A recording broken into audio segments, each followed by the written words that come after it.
Assalamualaikum warahmatullahi wabarakatuh.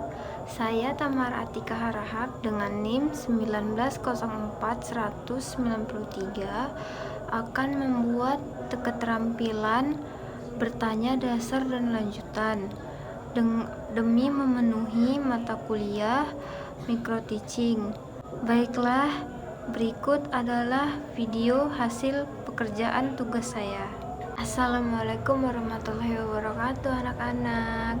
Bagaimana kabar anak-anak ibu sekalian? Sehat? Alhamdulillah sehat.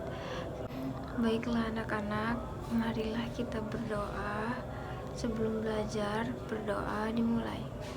Berdoa selesai. Baiklah anak-anak, sebelum ibu memulai pelajaran hari ini, apakah siapa dari kalian tahu apa manfaat kita menjaga tubuh agar tetap sehat dan kuat? Apa sih manfaatnya? Kenapa kita harus menjaga tubuh kita agar tetap sehat dan kuat? Ya kamu, Putri? Ya benar sekali. Jadi manfaat kita menjaga tubuh agar tetap sehat dan kuat itu salah satunya agar tidak mudah terserang dari penyakit. Sekarang ini kan banyak tuh virus-virus yang menyebar di Indonesia seperti yang kita ketahui yang lalu dan bahkan masih ada sampai sekarang, yaitu COVID-19, dan yang terbaru itu ada Omicron. Jika kita tidak merawat tubuh kita, tidak menjaga kesehatan tubuh kita, tidak mencegah, kita akan terkena virus itu, nak. Kita akan terus-terusan sakit, kita terus-terusan terkena penyakit, mudah terserang penyakit, apa-apa sakit, apa-apa demam, apa-apa gak enak badan, kan tidak enak seperti itu. Apalagi di zaman sekarang itu zaman-zamannya virus virus bertebaran di mana-mana. Virus-virus itu ada di sekeliling kita. Jika kita tidak menjaga tubuh kita dengan baik, kita akan kena virus itu dan bisa-bisa menyebabkan kematian anak-anak.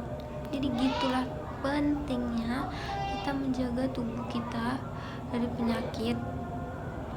Itulah pentingnya kita menjaga tubuh kita agar tetap sehat dan kuat. Nah, sekarang bagaimana sih cara-cara kita agar menjaga tubuh itu agar sehat dan kuat? Yang pertama, kita harus menjaga kebersihan tubuh kita kan, terutama seperti kalau rasa-rasanya badan kita sudah bau, jorok, apalagi setelah kita keluar dari rumah gitu kan, beraktivitas, segeralah mandi, segeralah membersihkan tubuh. Hal yang paling bersih untuk membersihkan tubuh itu adalah mandi dengan cara kita menggosokkan badan kita dengan sabun.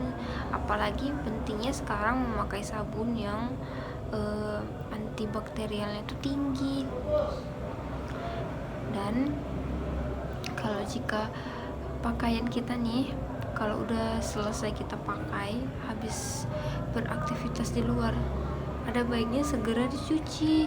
Jangan berlama-lama digantung di kamar, digantung di rumah.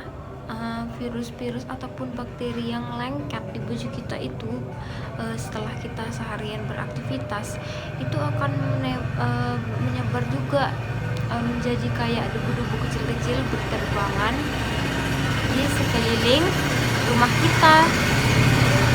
Jadinya rumah kita sama saja akan banyak virus-virus yang menyebar di rumah kita tersebut. Jadi ada baiknya jika dari luar setelah beraktivitas, ada baiknya baju kita itu segera kita cuci atau segera masukkan ke mesin cuci. Nah, berikutnya tentu saja dengan memakan makanan yang bergizi.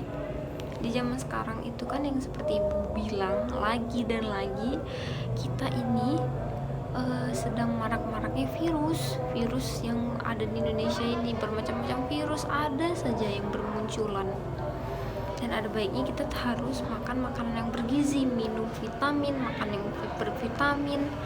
Seperti janganlah kita banyak-banyak memakan junk food.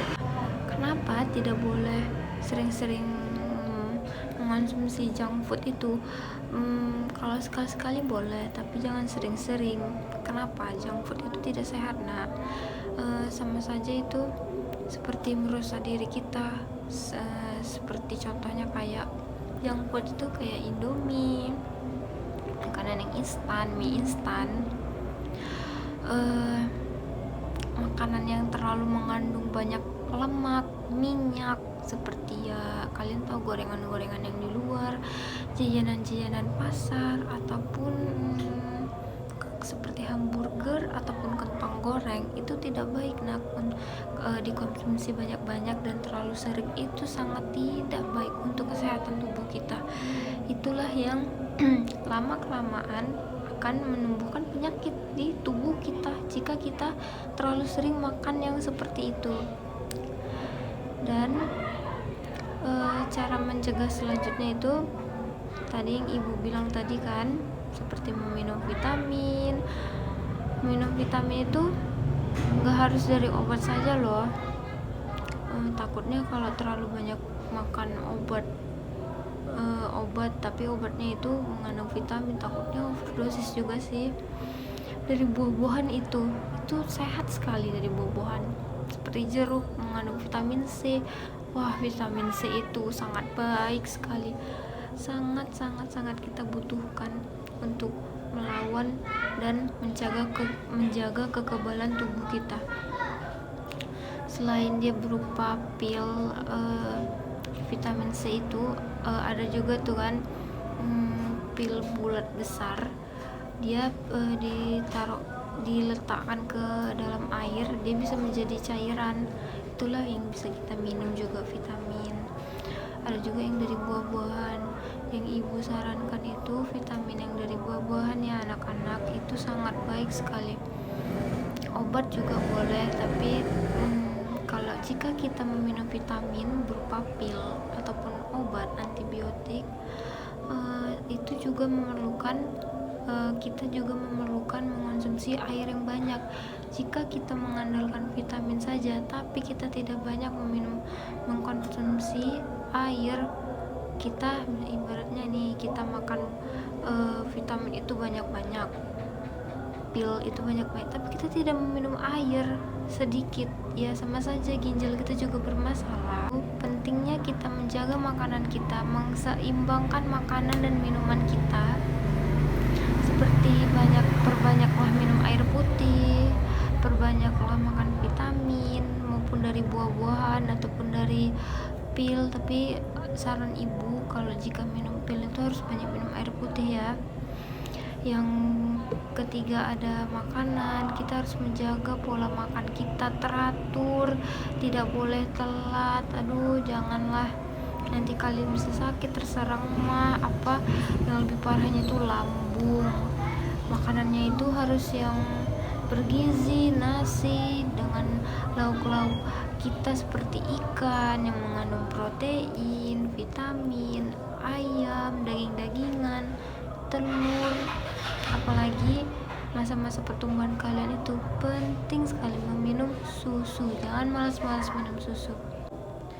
Nah, selain makanan dan lain-lain tadi yang ibu jelaskan, kan sekarang kita berada di zaman yang banyak virus nih, harus tetap waspada, mencegah badan kita nih agar tetap sehat. Selain itu kita harus terus memakai masker anak-anak dimanapun kita berada, terus mencuci tangan, dan perlu sekali itu kemana-mana kita harus membawa hand sanitizer untuk membersihkan tangan kita. Karena kan kita kalau beraktivitas itu kan pasti banyak sekali yang kita pegang, pokoknya apa aja lah yang kita pegang, maupun sengaja ataupun nggak sengaja. Tapi jika kita membawa setiap kemanapun kita membawa hand sanitizer, tangan kita tetap aman. Ibarat katanya kita itu memakai sarung tangan anti kuman, itulah hand sanitizer itu, itulah kegunaan hand sanitizer itu. Dan jangan lupakan ya, tetap pakai masker selalu, dimana-mana itu memang harus sudah pakai masker. Jika tidak, jika kita memasukin sesuatu seperti mall, toko-toko atau sekolah pun, jika kita tidak memakai masker ya kita akan disuruh keluar, kita tidak boleh masuk. Itulah saking ketatnya peraturan sekarang, saking banyaknya wabah penyakit sekarang.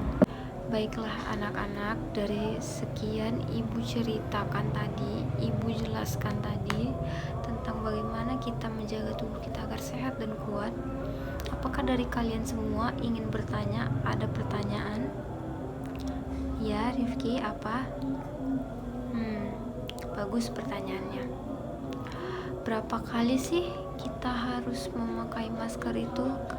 Masa batas masker itu dipakai itu harus berapa kali? Nih misalnya kan ada itu masker, banyak bermacam-macam masker itu. Ada masker kain itu kan yang bisa bolak-balik kita cuci itu kan, dan memang diperbolehkan dipakai lagi. Ada masker yang bisa sih dicuci tapi tidak boleh dipakai lagi, masa pakainya itu hanya hanya 1 hari ataupun 4 jam sekali harus kita ganti. Nah, masker itu yang sebaiknya itu ya, kalau udah sekali pakai itu ya kita buang jika itu masker yang sekali pakai. Tapi kalau memang masker kain seperti masker hijab tuh kan, rata-rata kan masker hijab tuh kan kain. Nah, itu boleh dipakai lagi asalkan kita cuci dahulu.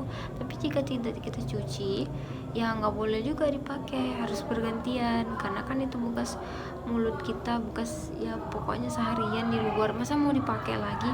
Ya sama dengan dong, udah minum vitamin, udah pakai hand sanitizer, tapi mulut dan hidung kita tutupi dengan masker yang kotor, sama aja dong. Itu makanya dan ibu tidak sarankan memakai masker itu lebih dari 4 jam.